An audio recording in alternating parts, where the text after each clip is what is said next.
திருநெல்வேலி மாவட்டம் வீரவநல்லூர் இந்த மூலச்சின்ற ஒரு கிராமத்துல பலிக்கு பலியாக தொடர்ச்சியா தந்தை மகன் படுகொலை, அதற்கு பிறகாக கிட்டத்தட்ட ஒரு 9 பேர் அடுத்தடுத்து மாறி மாறி அந்த பகையை தீர்த்து கொள்ளும் விதமாக தொடர்ச்சியா ஒரு 14-15 வருஷம் பகை.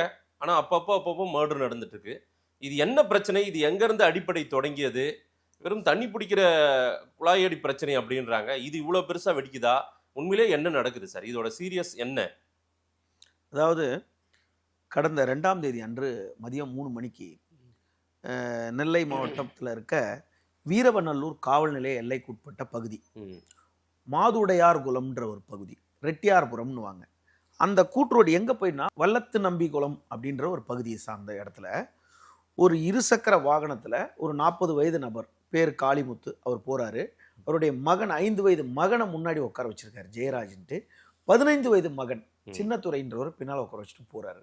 எங்கே போயிறாரு? மூலச்சின்ற ஒரு கிராமத்தை நோக்கி போயிட்டு இருக்காரு. போகும்போது ஒரு பழைய Ambassador car, black colour car. அந்த காரில் ஒரு 6 பேர் வராங்க. 3 இருசக்கர வாகனம் கூட வருது.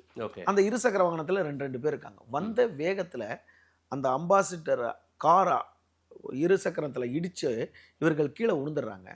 விழுந்த உடனே அடுத்த ஸ்பாட்டில் அந்த குழந்தை இறந்துடுது. 5 வயது குழந்தை இறந்தது. பின்னாடி உட்கார்ந்த அந்த 15 வயது பையன் சின்னத்துறைன்றவர் கீழே விழுந்து கை கால் உடைப்பட்டிருக்கு. அவருக்கு உடைந்து அந்த வண்டி என்ன ஆயிடுது, இந்த அம்பாசிடர் காரோட முன்பக்க வலது பக்கம் சக்கரத்தில் சிக்கிக்கிட்டு அப்படியே இழுத்துட்டு போய் அந்த ரோடு மெயின் ரோடுக்கு கிராமமாக இருந்தாலும் பைபாஸாக இருந்தாலும் ரோடுக்கு 2 பக்கத்தில் இறக்கமாக இருக்கும்ல, அதில் அப்படி இறங்கி வண்டி நிற்கிது. அப்படி இறங்கின உடனே தூரத்தில் இந்த பையன் கிடக்கிறான், கை கால் உடைஞ்ச பையன் உயிரோடு இருக்கிறான், உள்ள துடிக்க இருக்கிறான்.